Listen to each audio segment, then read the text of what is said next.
This is trippy. Like, I can't hear anything but you and I. That's good. This is the weirdest thing. I'm wearing this giant ass headphone thing, and I'm like, ooh, I'm going on an adventure. No, I'm not. I'm talking. That's fine. Yeah. Like it's some sort of ride. Okay. I know, but yeah, you describe yourself as not the most social person in the world, but here we are talking to each other. So Yeah, well, that's just each other. Okay. but that's not like social. That's like one person. Mm-hmm. Like the way like you tell people, the struggle is real. So The struggle is very real. the struggle is very, very real. I know that sounds kind of weird coming from a couple of dudes, but it is. So we're here just to talk to you, see what your thoughts and opinions are on that, and see if we can maybe provide some insight. Just hang out, have a couple conversations.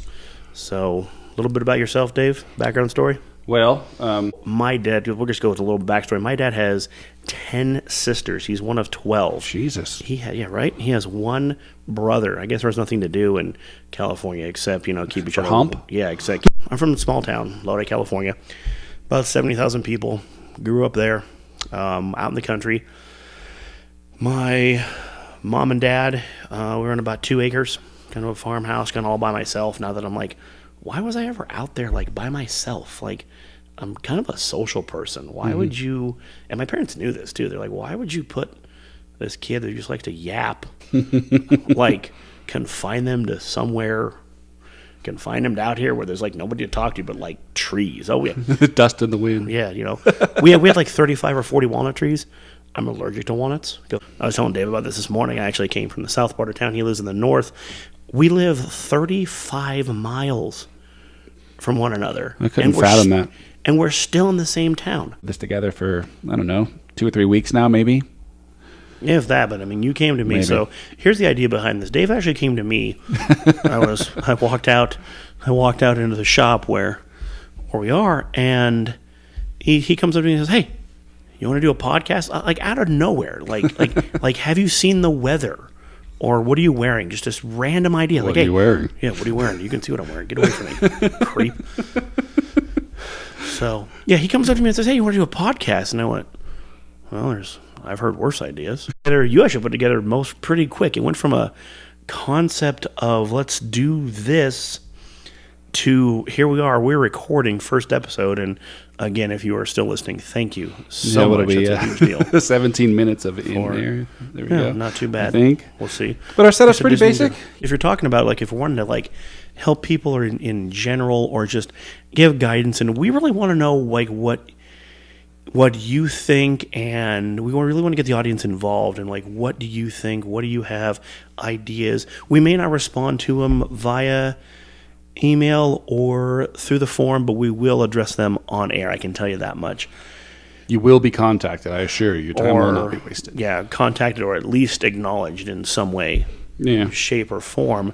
So, can you do this? Yeah, it was pretty simple, pretty easy to set up. We got a used mixer board. We've got a couple microphone stands, some shock mounts. The computer I use to do, I'm learning how to do tunes on my Nova with the modern motor, but it's pretty basic. It doesn't even have a freaking disk drive in it or anything. I mean, yeah, it's got a couple pop filters, some wire, some nice shop light from your local box store or wherever you want to.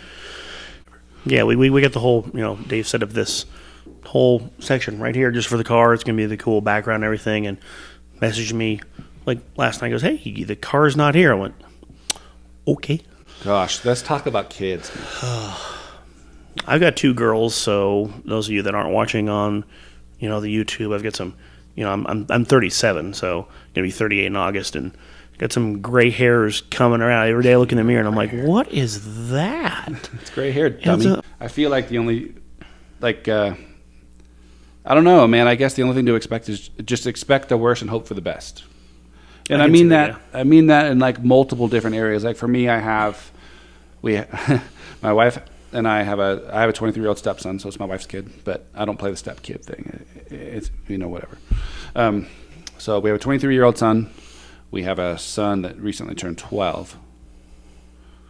Frickin' puberty, man. Jesus Christ. And I love this kid to death. Don't get me wrong. I really do. But, because there's always a but. God damn. He's just prepared. I think he's just preparing me for like, Holy hey, get fuck. ready. She is the sweetest devil you have ever met in your She's life. got all these boys she's got to put up with. So I mean, yeah. So she's tough. She's a tough little lady, just like her mama. But being a parent of multiple children is a little bit tough to try to juggle that whole thing, I think. Yeah. And I've got a lot of gray hairs, and I tell you what, I think most of them are from the kids. Kitchen. But my wife would get up, go around the corner, get the milk or get the formula, shake up the formula, and then come back with like the formula container. And I'm like, what you got there? Oh, crap. I'm like, oh, man, you are not. Yeah, she is just an absolute zombie. I think we're going to have a whole episode about the struggle. Yeah. Because I would consider that part of the struggle of being a parent, like being half asleep, like, oh my God, what's going on here? So I do it and I do that. But so after you get past that, so the level is like level difficulty like 4, right? So you're thinking, oh, well, 2 kids is if one kid is difficulty level 4, 2 kids will be difficulty level 8. No, wrong, 100% wrong. More. Think that it goes up. Try to picture navigating a grocery store, any grocery store, with 2 shopping carts No thanks. and a kid. No. And it's not that they were full or anything. It's not like we had loads of groceries in the carts. But like we had to navigate between. People are assholes in the grocery store as it is. It's worse than probably driving in freaking Bay Area traffic. You have to take if you see your shot, you got to take that shit. And when you got 2 carts, it's tough. Again, the struggle is real from the little shit all the way up to the big shit. Or she worked nights and I worked days, so we're kind of opposites. But I put the formula together, and you know how you put your finger over the nipple and you shake. Yeah. Well, that works great if you have the nipple on the bottle. Yes. I put my finger over the bottle and I shook the bottle and fucking shit went everywhere. We kind of went off the rails there a little bit, but that's the kind of stuff that you can kind of expect from us here at the Tell You What podcast. We do have a website, tellyouwhatpodcast.com. We do have a Facebook, at Tell You What. This is what we want.